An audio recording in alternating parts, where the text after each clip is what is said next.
I would say OPEC oil producers have agreed to voluntary output cuts totaling about 2.2 million barrels per day for early next year, led by Saudi Arabia, rolling over its current voluntary cut. Join us now is Mr. Nick Agule, oil and gas expert. Great to have you on the show. Good afternoon. Good afternoon. How are you doing, Ladi? I'm fine, thank you. Great to have you. So I see prices didn't really react positively to these cut pledges. Why do you think prices are not rising? Because at the end of the day, when we see cuts, normally we see price rise. The reason why prices are not rising is because the cuts are voluntary. If it was mandatory cuts, of course, the market would have reacted to that. So you see that with a voluntary cut, the market is still looking at it, processing it, and thinking that there could be compliance, there might not be compliance since it's not mandatory. And so I think the market is adopting a wait-and-see game. Yeah, definitely a wait-and-see game. And talking about wait-and-see, we see Brazil, they've agreed to join OPEC by January. How do you see this addition impacting the group? Brazil produces 3.2 million barrels of crude oil per day on average. It's a big production. I mean, if you look at Nigeria, that is almost like double Nigeria's production.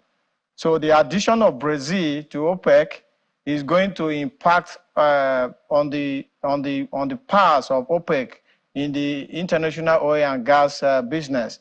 It also shows the attraction of OPEC to oil producers around the world, because let's go back in history. You see that OPEC started with 5 members in 1960, and now they grew to 13 members, and then we now have 10 other countries who are not OPEC members but join OPEC in production cuts and all the other measures that are taken. So if you add the OPEC members plus those other 10, that is what you have. That's what you call OPEC plus.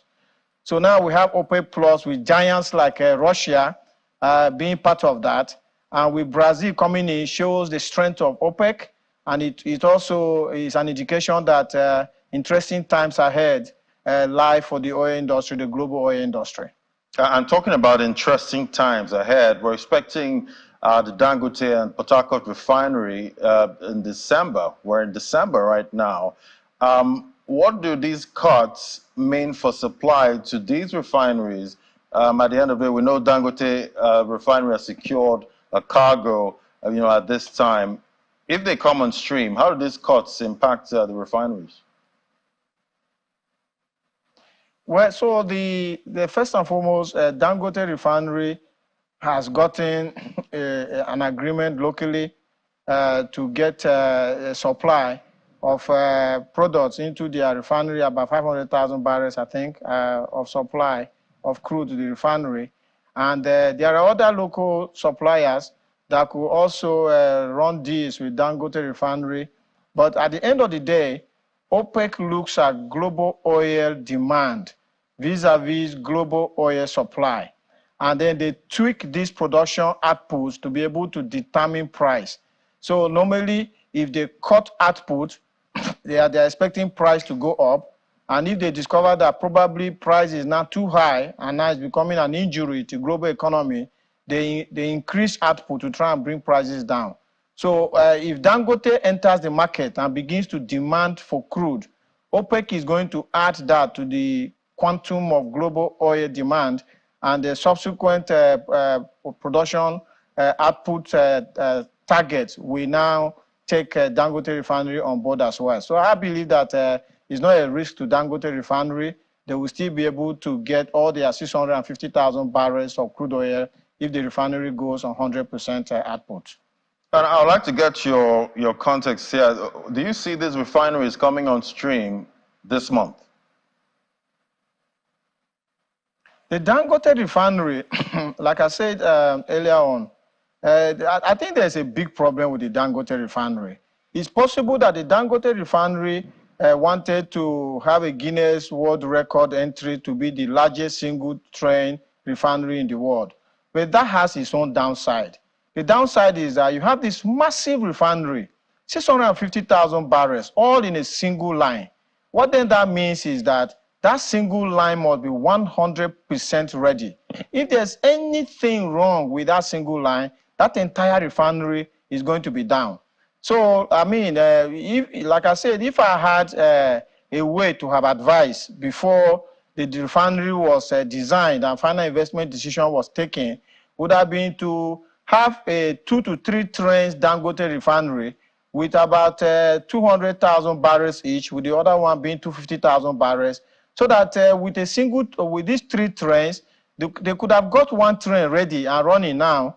And even if the other 2 trains are down, the refinery will be operating. But now, everything has to be 100% right before the entire refinery kicks off.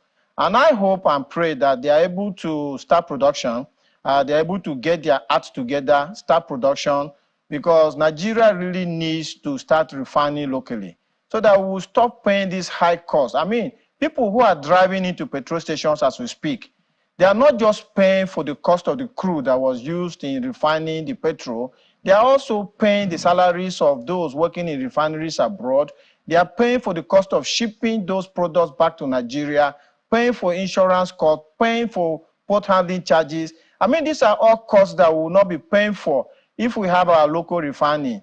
And it's not just Dangote refinery. Let's not forget that Nigeria also has got 4 government-owned refineries. And these refineries have been down for a long time. And the NNPC, the government-owned business that has been handed these refineries to run, has not been able to produce a single liter of petrol or any petroleum product from these refineries for upwards of 20 years. And I think the government of President Tinubu needs to do something about this. We cannot continue doing the same thing and expecting different results. If Right. the NNPC have shown incapacity in running these refineries, then time has come now for the government to take these refineries away from the NNPC and hand them into private sector operators, either on a lease and operate basis or an outright sale, so that we can have this 450,000 barrels of capacity in our local refineries to also come on stream. So that if Nigeria achieves self-sufficiency in local production of petroleum products, that will be a good thing for us. And at the end of the day, by the time Dangote comes on stream, we'll be talking about over 1 million barrels of crude being refined in Nigeria locally. And that will even mean that we can export our crude to the export market, and earn more dollars. And that will also help with our foreign exchange crisis, because you see, this importation of petroleum products is one of the biggest, in fact, is the biggest problem of our foreign exchange crisis, because every single naira that is being used now to buy petrol, diesel, gas, engine oil, and kerosene in our petrol stations today will be converted to dollars, so that we go to Singapore or to Rotterdam or to the US to go and bring in products. Assuming we're not chasing the dollar with so much quantum of naira, the foreign exchange market will begin to take a breather. So it's so important that we deal with these local refineries, just as we expect Dangote to come on stream. Yeah, we're definitely expecting, and I can't wait for a time where I'm reporting that Nigeria is actually exporting PMS and other products. That'll be great times. Thank you so much for coming on, Mr. Nick Agule, oil and gas expert. It was great having your perspective today, and happy new month. Thank you so very much, and happy new month to you, and happy new month to Nigerians. Thank you.